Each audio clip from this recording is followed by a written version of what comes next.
Okay, so this is our final project for our technology class on how to improve relationships on a team for Sam and Rebekah.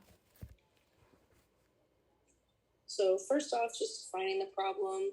Why is it important to improve relationships on the team? There are many reasons to improve team relationships. Building relationships can help improve team chemistry, build trust, build respect among teammates, and overall make being on the team more enjoyable. Many teams struggle to build relationships off the field, which can translate over to how the athletes perform on the field. In order to build these relationships, team chemistry, and overall trust of the players within each other, they must be built off the field before stepping on the field. So just analyzing the situation, how do we solve the problem of improving relationships on a team? Being an ex-athlete myself, one of the hardest things that I found is to build chemistry on the team. One of the hardest reasons I find that block the ability to build team chemistry and improve relationships is due to the obsessions of our phones. The best way to build relationships, at least in Rebekah and I's experience as college athletes, is building relationships without the phones. Many studies have proven staying away from phones when with friends, family, and just in general could benefit not only an individual's mental and physical health, but also build relationships and make them stronger. By coaches initiating team bonding away from the phones, it can really help benefit the team and help improve the relationships among teammates and team chemistry. So, why is it important to improve the relationships amongst the players? Without the ability to build relationships on a team away from the phones, it can hinder the probability for the team to build chemistry, and without team chemistry, the team can suffer.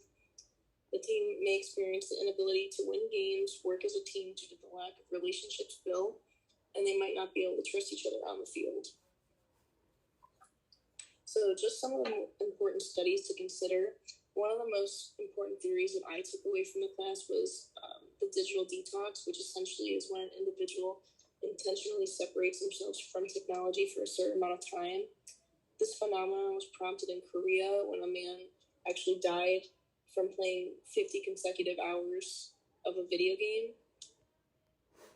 This could only benefit the team to engage in a digital detox while attempting to build relationships and team chemistry. We also discussed multiple times throughout the book how physical activity without technology can increase moods, decrease anxiety, and how it can help even increase the volume at which the brain can learn. Having this information, incorporating this into team bonding in order to improve relationships would not only have a great physical effect on the team, but a great mental effect on the team, all while building those relationships among the players. Simply taking the team on a hike or a run away from technology in order to ensure their bonding can benefit the team in a physical and mental way, but also help to ensure relationships on the team are improving. Another concept to consider is Tyranian's idea of spending time in nature, and how the more time you spend in nature, the more you experience new levels of feeling better and better. She also mentioned not socializing while in nature, but rather spend time with friends before and after for about 30 minutes. This is one thing coaches could do to help improve relationships amongst the players. They could have their players enjoy nature without socializing, without the phone, with each other for a certain amount of time, then after let them socialize to better ensure that those relationships are being built. Okay, so for our interview, I reached out to an old high school coach of mine, and she's been coaching at a high school level for about 8 years, so she has lots of experience on team chemistry, how they work, how to create those bonds, and really how to get a team to trust each other and to provide the outcome that we're looking for, which is obviously a somewhat winning season or winning games, or even just creating better players leaving your program rather than leaving them better than when you got them.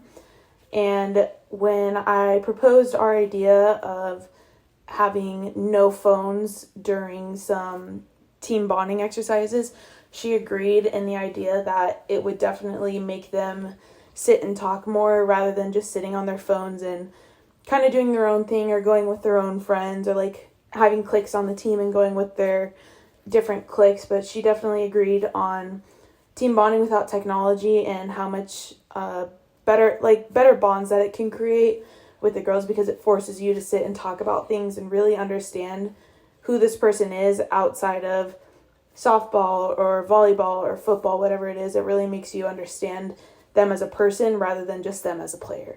Some obstacles for this idea that we have would be a team willingness for change, because you can have 50% of the team that's really excited to sit and learn about their teammates and really want to have these good conversations with them. Then you can have the other half of the team who doesn't think that you can change the team around, or doesn't think that it'll do anything, doesn't think it'll benefit them at all, or stuff like that. And then another thing could be attendance to team events, because you can schedule something and then someone might say, oh, I have to walk my dog or whatever it may be, and just not really be as, like I said, not as willing to try these things and go to these events.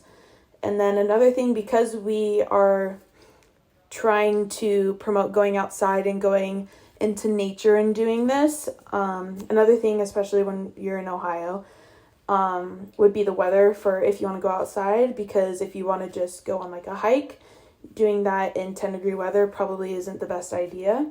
But you could do stuff like snowball fights or sledding and stuff like that, which could help too. And some opportunities for this idea that we have would be creating better relationships on the team. Like I said, a better outcome of the season, hopefully getting a winning season or even like a 50-50 season. Truly understanding teammates and creating better trust on the team, which, like I said, will lead to a better performance overall, because you're starting to trust these people that maybe you thought at the beginning of the season that you couldn't really trust. So how we can improve building relationships without phones, and how it can improve relationships on the team. So another thing that I had told my high school coach about would be doing a survey with 2 different conditions. So on our survey, some of the questions are, would you hang out with teammates you normally wouldn't hang out with off the field after team bonding today? Do you think you could better improve team relationships away from technology and cell phones? Do you think you effectively improved relationships with the team today? Do you feel bothered by teammates who are on their phones when the team is bonding and building relationships? And then how many of your teammates do you consider friends off the field outside of the sport? So what we would do is we'd have 2 different conditions for this survey and collecting data. And it would be, the first condition would be with cell phones. So what we would do is before practice or before a team bonding, let the team, whoever we're working with, let them sit on their phones, do their own thing, kind of supervise like a team bonding or a practice, whatever we decide to do that day, and just kind of let them sit on their phones, and then have them take the survey before and then take the survey after practice, kind of like how they felt about it. And then we would do the next day, we would do no phones. So as soon as they get out of their car for whatever they're doing, leave their phone in the car, don't touch it, whatever it is.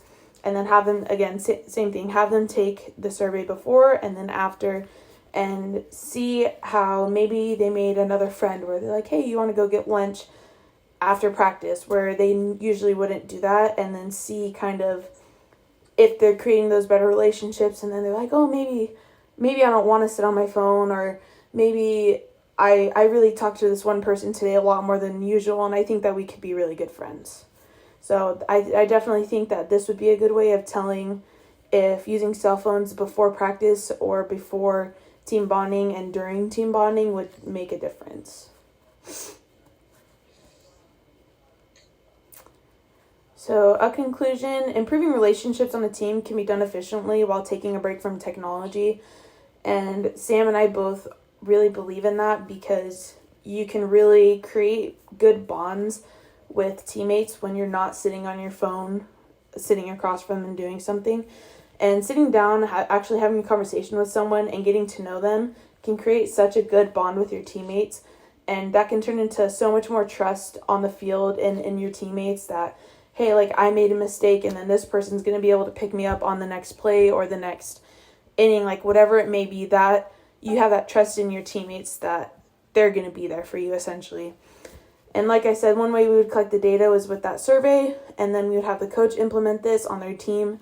And after trying that, then we can implement no phones at all, during practice or team bonding, and then maybe going from like outside team bonding to maybe doing like a ropes course, something where they really have to communicate with each other to succeed in this. And yeah, I can't speak for Rebekah, but I know that our old soccer coach, he used to implement these before games where we weren't allowed to go on our phones and we were kind of forced to sit there and talk to each other. And honestly, it really did make an improvement on how we were performing on the field because we had no other choice but to sit there and talk to each other. So